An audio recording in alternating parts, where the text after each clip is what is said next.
I screamed when I opened my bottle. There was nothing inside. My life was a lie. My name is Ruth Mwangi, and for years I believed I was a prayerful Christian.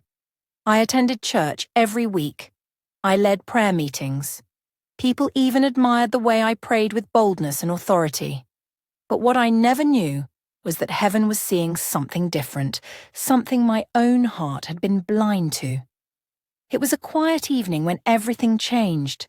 I had just returned home from a long day, exhausted, irritated, and spiritually empty. Out of habit, I knelt beside my bed and muttered a few rushed, emotionless words, my usual routine. It wasn't prayer. It was a performance I had repeated for years. I didn't know that heaven had already withdrawn from that room. That night, a sharp pain struck my chest. It felt as if an invisible hand was squeezing my heart. I tried to stand, but my legs went numb. My breath became shallow. I collapsed on the floor, gasping, trembling, unable to shout for help. In those final moments of consciousness, I heard a voice. Not loud, not angry, just deeply sorrowful. "Your life is being weighed." The words echoed through my soul. I tried to respond, but my mouth wouldn't move. My vision blurred, and everything around me began to dissolve. The walls faded, the floor disappeared. The air around me grew heavy, vibrating with an unseen force. Then, suddenly, silence. Absolute silence. When I opened my eyes, I was no longer in my room. I stood in a vast space, endless, bright, majestic. I couldn't understand where I was, but I knew it wasn't the earth. A warm golden light pulsed around me, but strangely, I felt exposed, as if every thought, every motive, every whispered prayer I had ever prayed was being examined. A figure stood before me, tall, radiant, filled with gentleness and authority. His presence alone made my heart tremble. Without moving his lips, he spoke, "Your life is being weighed, and your prayers have spoken against you." Before I could ask what he meant, I felt something grip my spirit. A powerful wind swept beneath my feet, lifting me upward, pulling me across a tunnel of light. I didn't travel with my body. I moved with my soul. Scenes of my life flashed beneath me, moments I had forgotten, moments I thought God never noticed. And then, in the distance, I began to see it. A golden hall, glowing like the sun, stretching farther than my eyes could see. Countless shelves lined the walls, each one filled with sparkling bottles. Some blazing with fire, others dim, others completely dark and dusty. As I drew closer, something deep inside me began to shake. I had no idea that I was about to see the record of my prayer life, the truth heaven had always seen, and I was not ready for what awaited me. The moment my feet touched the ground of that radiant realm, a warmth washed over me, gentle, pure, unlike anything on earth. Yet even in that beauty, my heart trembled. I knew I was standing in a place where nothing could be hidden, not even the motives behind my prayers. A magnificent door opened before me, tall enough to touch the sky. As it swung inward, a wave of golden light flooded out. I stepped inside, and what I saw stole the breath from my soul. It was a hall without end, stretching wider than oceans, taller than mountains, glowing with a brilliance that felt alive. The walls shimmered like crystal, but every surface was lined with shelves upon shelves of golden bottles. Each bottle pulsed with a soft, luminous glow. Angels moved silently among the shelves, graceful, focused, with faces full of holy purpose. Some carried freshly filled bottles that glowed like fire. Others carefully placed dim bottles on lower shelves. And some bottles were covered in dust. I stood frozen, overwhelmed. One angel approached me. His voice was soft, yet it carried the weight of eternity. "Welcome, Ruth Mwangi. You have come to the Hall of Prayers." I swallowed hard, my heart pounding. "The Hall of Prayers?" I asked. He nodded. Every true prayer offered from the heart is preserved before God. Here we see the sincerity of the soul, not the sound of the lips. As he spoke, he waved his hand gently, and the hall responded. The bottles began to glow brighter, reacting to his authority. "Come," he said, "you must understand what heaven has seen." He led me to the first row of shelves. I saw names inscribed on the bottles, names of people from every nation, every race, every tribe. Some bottles overflowed with a golden liquid that emitted a fragrance so sweet I felt my whole being soften. "These are the prayers of men and women whose hearts are broken before God," the angel explained. "Their sincerity fills heaven." But when we moved further down the hall, the glow faded. I began to see bottles only half filled. Some had strange cracks running through them. Others had thick dust on the surface, as if they had not been touched in years. A deep sadness washed over the angel's face. "These belong to those who pray only when they need something, or when others are watching. Their voices are loud, but their hearts are far." We walked further. Suddenly my feet stopped on their own. Before me lay bottles that were almost empty, tiny drops at the bottom barely shimmering. And some bottles were completely dry. Cobwebs hung on their tops. Dust coated them. They looked abandoned. A heavy sorrow hit my chest. I whispered, "Lord, are these really prayers?" The angel responded painfully, "These are the prayers that never reached God.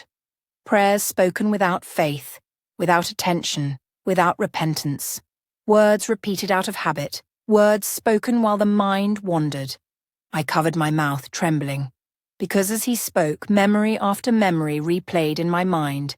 Prayers I rushed, prayers I didn't mean. Prayers I prayed while busy thinking of other things. We continued walking until the angel suddenly stopped. He turned to me slowly. His eyes softened, filled with compassion. Yet there was unmistakable sorrow.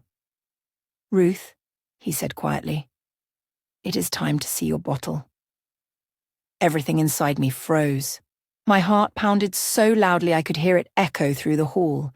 Tears already gathered in my eyes because deep down, I knew what I would find, and I was terrified.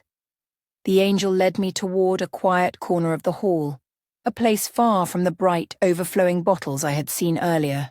This section felt heavier, dimmer, as if even the light itself mourned here. I could barely breathe. Every step felt like I was walking into judgment. Finally, the angel stopped beside a small shelf made of pure gold, yet strangely cold to the touch. My eyes followed his hand as he pointed to a single bottle resting at the top. My name was written on it, Ruth Mwangi engraved in delicate heavenly script. For a moment I couldn't move. I stared at the bottle, then at the angel, then back at the bottle. My legs trembled. My voice was nothing more than a whisper. "Is that mine?" The angel's silence was the confirmation I was afraid of. I swallowed painfully and reached out with shaking hands. The moment my fingers touched the bottle, a shock ran through me. Not physical pain, but an overwhelming awareness of truth. I lifted it slowly, and my heart shattered. Inside the bottle were only drops. Tiny, faint drops, shimmering weakly at the bottom. Not a third full, not half full, not even a quarter. Just drops. Drops representing the few sincere prayers I had ever truly prayed. My knees buckled beneath me, and I fell to the floor, clutching the bottle to my chest as if my life depended on it. "No, no, no. This cannot be mine," I cried. "I prayed every day. I led prayers. I taught others to pray." The angel knelt beside me, his voice gentle but firm. "You said many prayers, Ruth, but very few came from your heart." I shook my head violently. Tears streamed down my face. "But I prayed.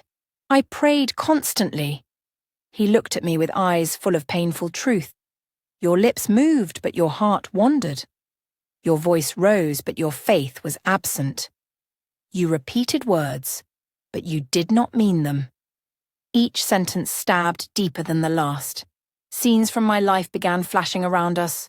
Moments when I prayed while scrolling my phone. Moments when I rushed prayers just to satisfy guilt. Moments when I closed my eyes but thought of earthly things. Moments when I prayed because others expected me to. Each moment filled the hall like a silent accusation. The bottle in my hands suddenly began to crack.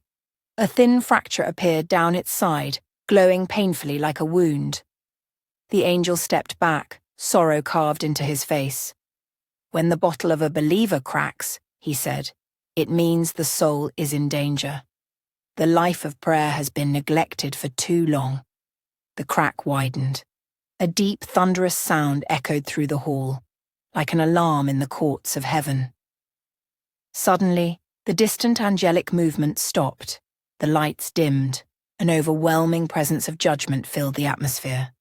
I pressed the bottle against my chest, sobbing uncontrollably. "Please, don't let it break. Please." But it kept cracking. And then the angel whispered something that made my soul tremble. "Ruth, your life is being weighed, and your prayer bottle is the evidence." A violent wind surged through the hall. Light twisted into darkness at the edges. I felt a force pulling at me, not upward, but downward. Demons began emerging from the shadows of the hall, their eyes fixed on me, and I realized with horror, the next place I was about to enter was not heaven. The moment the wind surged through the hall, I felt myself lifted and pulled through space, not upward, not outward, but downward, as if a great invisible hand had taken my soul by force. My cries echoed, but no one answered.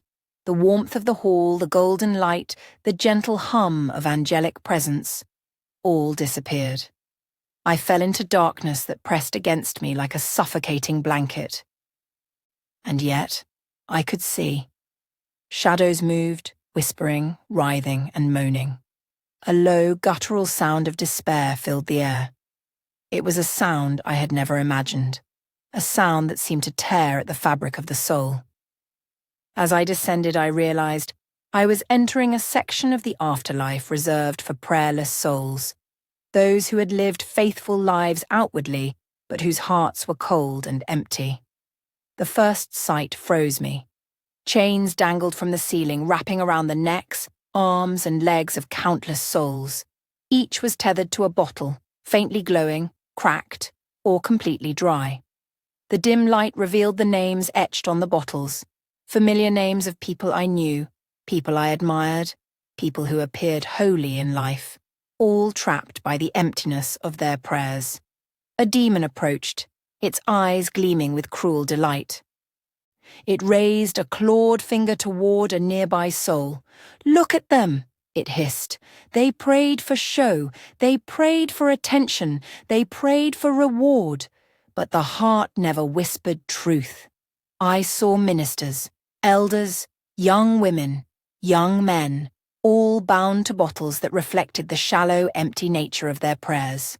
They cried out silently, their mouths moving without sound, their eyes pleaded, but nothing came. I felt my own bottle begin to tremble in my hands. The cracks had widened. I realized then, if I were not careful, my soul would join them. An angel appeared beside me suddenly, radiant yet sorrowful. "Ruth," he said gently, "this is the reality of a prayerless life. Heaven preserves the sincerity of the heart. Without it, the soul becomes vulnerable, and the demons have a legal claim." I looked closer and saw something horrifying. Each demon seemed to be feeding off the emptiness of the bottles, pulling souls closer to torment. The cries of the suffering echoed in my mind, and I felt fear unlike any I had known. Tears streamed down my face. I begged, "Lord, I never knew. I didn't realize my prayers were empty. Please have mercy." The angel laid a hand on my shoulder. His touch was warm and comforting, yet heavy with truth. "Mercy is still available, Ruth, but you must see what becomes of those who ignore the heart of prayer. You must understand before it is too late." The scene shifted slightly, and I saw some souls chained to cracked bottles being dragged deeper into fire. Their screams were silent, but the agony burned through my spirit. I realized the darkness below wasn't just empty. It was the beginning of eternal torment for those whose prayers had no weight in heaven. I fell to my knees, clutching my cracked bottle, sobbing uncontrollably. My heart ached as I realized the gravity of neglecting my own prayer life. The angel whispered softly, yet with urgency, "Ruth, this is only a glimpse. You must see the full consequence of hearts that appear righteous but are empty. Prepare yourself, for the next vision will show the torment of the prayerless in hell itself." And with that, the darkness thickened, the cries grew louder, and I felt myself being drawn further into a place that no human could bear to imagine. I could feel the heat before I even saw it, a searing, oppressive heat that seemed to melt the very air around me. The cries of souls became unbearable, a chorus of agony so raw it tore at the edges of my spirit. Before me stretched a land of fire and shadow. Jagged black rocks jutted from the ground, glowing rivers of molten fire snaked through the darkness, and souls writhed in torment, chained to cracked bottles, their last whispers of prayer wasted and forgotten. The smell of sulphur and burning filled my nostrils. I wanted to close my eyes, but I could not. I had to see. And what I saw nearly broke me. Souls who had once appeared faithful in life were here. Ministers who prayed on stage but lived for greed in secret. Young men and women who prayed out of habit but never sought God's heart. All chained, all screaming silently, all trapped by the emptiness of their prayers. One soul caught my attention. A woman. Familiar to me from my church back home, was struggling against chains. Her bottle was completely dry. I could see tiny fragments of her prayers floating in the air like smoke. But they went nowhere, dissipating before they reached heaven. A demon approached her and hissed, "You spoke words to heaven, but your heart was elsewhere. Now your soul is ours." The woman's eyes met mine for a moment, a silent plea, and I realized with horror that this could have been me. I clutched my own cracked bottle tighter. The drops inside shimmered faintly, the last remnants of what little sincerity remained. Another scene appeared before me. A man, once a respected elder, chained to his bottle. The angel whispered beside me, "See how prayerless souls feed the darkness. Each word they wasted, each moment of true devotion ignored, becomes a chain for their torment." Demons dragged souls from the rivers of molten fire, laughing as they sank into deeper flames. Others were suspended in the air, writhing as invisible force pushed and pulled them, echoing the chaos of their earthly hearts. And then I heard it, a voice inside me trembling, desperate. "Lord, I prayed, I served, I went to church, I read the Bible." The angel's eyes were filled with sorrow. "Ruth, your lips moved, but your heart wandered. Your prayers, though frequent, were shallow. Heaven receives sincerity, not noise." The ground beneath me trembled. Fire licked my feet. The demon's eyes turned toward me, sensing the fragility of my bottle. My last drops of sincere prayer seemed to glow fiercely, and I felt an invisible hand lifting me, shielding me, keeping me from joining the chaos. The angel whispered urgently, "Ruth, mercy still holds for you. But take this warning to your heart. Many in the world will continue to speak prayers as routine, not as life. Their bottles will crack, and the darkness will claim them." I fell to my knees, tears streaming, sobbing with a mixture of fear and relief. For the first time in my life, I truly understood the weight of genuine prayer. That it was not the words spoken, but the heart that lifted them. That heaven records sincerity, and hell awaits the neglectful. I felt a pull upward, a warmth breaking through the fire and smoke. Light, real light. My soul was being lifted out of the infernal realm, back toward the hall of heavenly prayers, where the angels stood silently nodding. I wept, clutching my cracked bottle, knowing I had been given a second chance. But the echoes of those prayerless souls, the sight of their torment would haunt me forever. And as I began my journey back toward life, one truth burned into my soul. Pray with sincerity. Pray from the heart. For every empty prayer is a step closer to the fire. Light. Warm, pure, unshakable light. I felt it first as a gentle pull at my soul, then as a surge that lifted me higher, away from the darkness and the cries that still echoed in my mind. My cracked bottle pulsed faintly in my hands, the last drops of sincere prayer glowing softly. I clutched it tightly, tears flowing freely. Slowly the hall of golden bottles faded, replaced by the familiar shapes of my bedroom. My body lay on the floor, limp.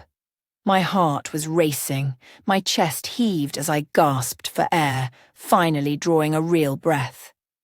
I opened my eyes. Sunlight streamed through the window, the sounds of the world, birds, the wind, the distant chatter of neighbors were louder than I had ever noticed before. Every detail seemed sharper, more vivid, more sacred. I sat up slowly, trembling. The memory of what I had seen, the hall of heavenly prayers, the cracked bottles, the demons, the tormented souls, was burned into my mind. I sobbed uncontrollably, my knees shaking. For the first time in my life, I understood the weight of prayer. Not the words, not the appearances, not the motions repeated in habit, but the heart, the sincerity, the love behind the words. I knew in that instant that I had been given a second chance, a life to live differently, a life to teach others the truth I had witnessed. I knelt beside my bed, held my hands together, and prayed, not out of habit, not to impress anyone, but from the depths of my soul. I poured every ounce of sincerity into that prayer, every whispered regret, every plea for mercy, every promise to live faithfully. And in that moment, I felt a warmth, a presence, a whisper. Ruth, your heart is heard. Go and tell them. Let the world know what heaven sees. Let the world know the cost of empty prayers. I rose, still trembling, still weeping, but with a heart set ablaze by truth. I knew what I must do. Every word I had spoken as a believer before had been meaningless without the fire of sincerity behind it. I vow from that day forward to live a life of true communion with God, to pray with all my heart, and to warn others of the danger I had narrowly escaped. To you watching this testimony, I plead, check your bottle. Is it filled with genuine prayer or just words? Pray with sincerity. Do not let the motions replace devotion. Do not wait for tragedy to show you the reality of hell. I do not say these words lightly. I have seen the consequences of neglect, the torment of the prayerless, the horror of bottles cracked and dry. I have walked in that darkness. I have seen what becomes of hearts that wander from God. And I returned with a message. Pray from your soul. Fill your bottle, for every empty prayer is a step closer to the fire. My life will never be the same. My heart will never be the same, and I pray yours will never be the same either.